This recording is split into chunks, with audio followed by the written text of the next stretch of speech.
Hey YouTube, it's Budget Bugout, and as my channel name implies, I'm someone who's on a budget. Being enlisted in the United States military, I don't make a lot of money, and I'm also someone who is prepared to bug out. Bug out means to leave a location that's no longer safe and evacuate to a place that is safe.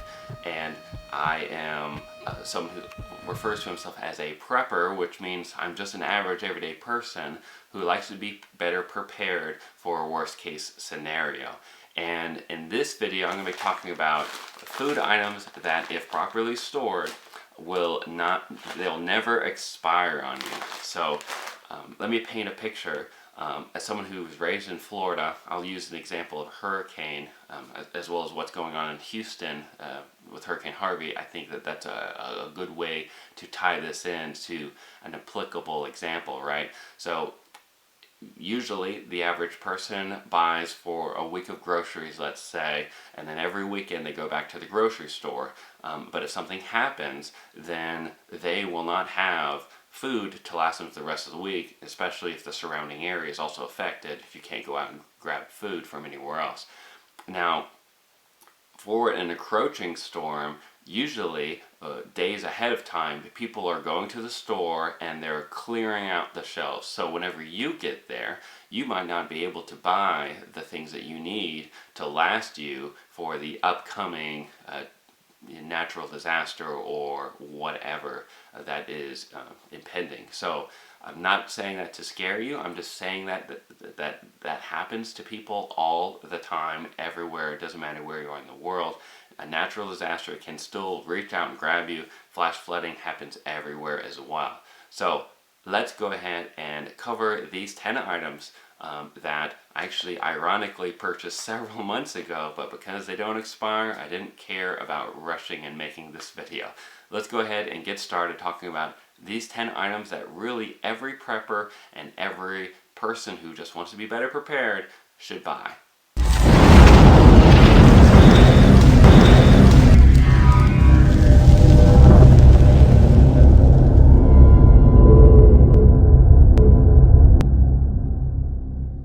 Hey guys, thanks for watching and welcome back. And like I said at the beginning of the video, I'm going to talk about the 10 food items that every prepper or just an average everyday person who wants to be better prepared should have. So just like you have insurance to cover something if something goes wrong, insurance or the Red Cross or whatever, you can't really count on those agencies to reach you within, minutes of a disaster. But if you can be better prepared right now, for you and your family, you're going to make things a whole heck of a lot easier.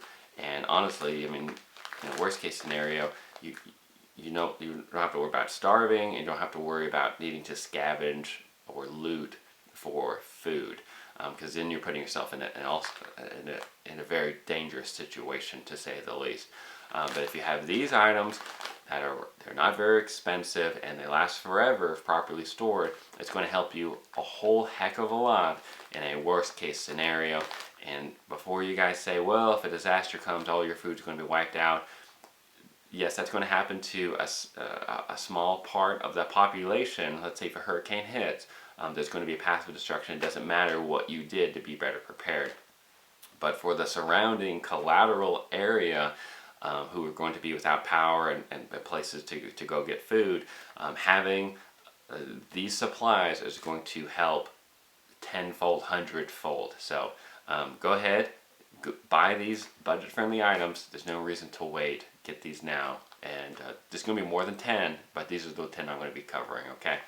So let's go ahead and get started with white rice. So first off, I will say that white rice, as opposed to Mexican or brown rice, is going to last you a lot longer. Right? So this literally will not expire in your lifetime.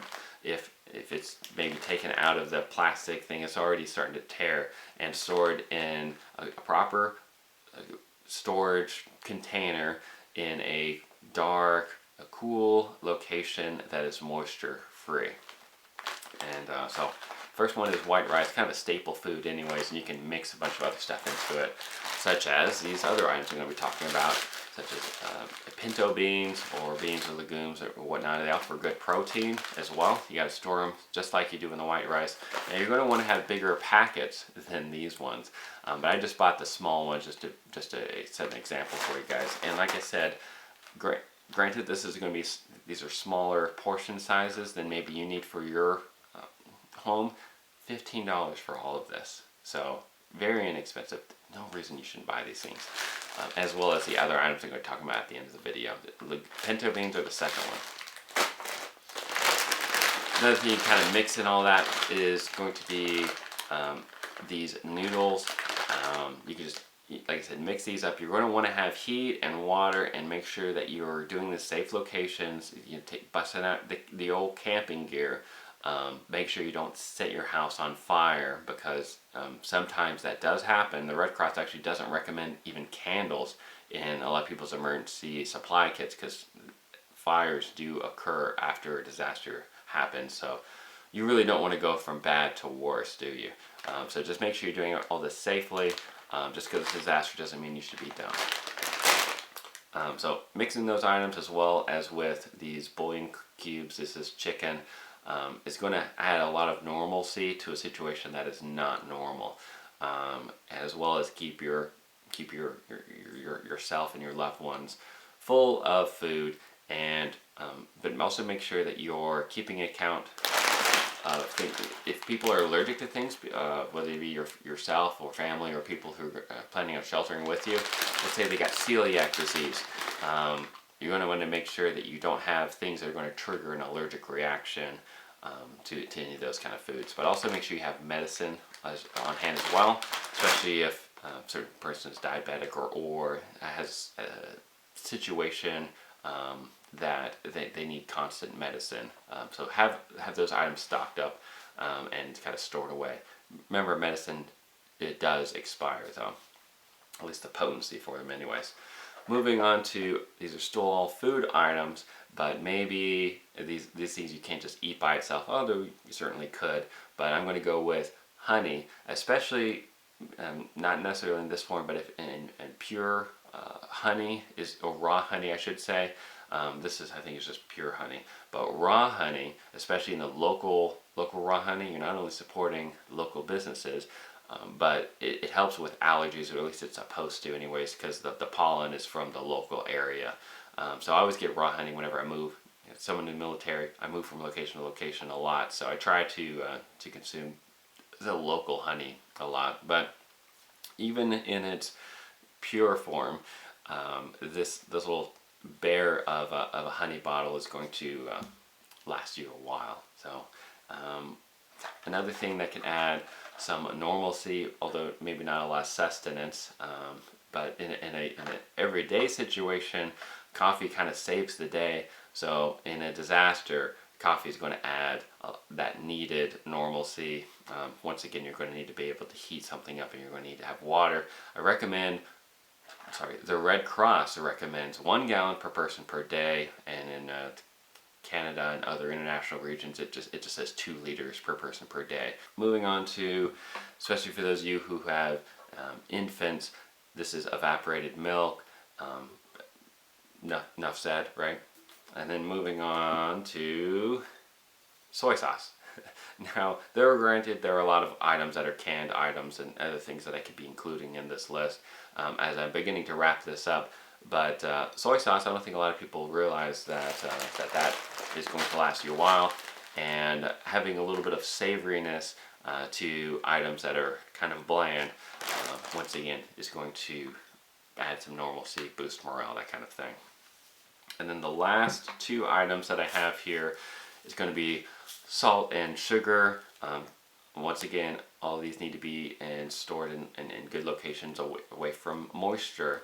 But sugar is going to add definitely some sweetness to your the flavor of your food, and then savoriness is going to be added from salt. And if you have a lot of salt, just like we did in the old times before the refrigerators, back in the pioneer days, you can coat your meat with salt. Granted, it's not going to taste the best if you do something like that, but once again, salt and sugar. I also wanted to remember, like I already mentioned, these items total of $15 for these smaller packages. But if you were to also, if you're interested in purchasing other items, maybe you don't want to mix and match and all these kind of stuff. You want low maintenance items that don't expire, or at least take a while to expire. Then I would recommend things like meal ready to eat, or MREs as they're referred to in the military. And granted, I have access to these a lot better than the average person, but I'll leave links down below for where you guys can purchase these as well. But if you have water, there are things in here that can actually heat the food items in. You literally just need water for a lot of the items that are in here. It has everything else. And then you have, of course, Mountain House freeze-dried food, on which, once again, just add some water and you're pretty much good to go. But just kind of keep in mind, like, things like food allergies and just anything else that you may need in a disaster. Granted, these take longer to expire. The foods that I talked about before that, all these items really don't expire. Legally, they have to write an expiration date, but if stored properly, they're going to last you a lifetime. Anyways, guys, there's plenty of other things out there that don't expire. I'll leave the links in the description box down below. But for me and my situation and my family, I'm going to stock up on these items. And there's no reason not to. It doesn't cost much money at all. So maybe once a week while you're buying, those Cocoa Krispies, maybe you buy some rice as well. Just kind of spread it out through your different grocery trips, as National Preparedness Month is this month. So just go ahead and start stocking up on these types of items, as well as maybe sending these items, or especially if you're able to just send the funds itself to people who are affected by disasters, such as people who are affected by not the house fires, but the forest fires that are out there, as well as, of course, Hurricane Harvey. Y'all stay safe out there, and remember, it pays to be prepared. Let me know what you think in the comment section down below. Take care, and God bless.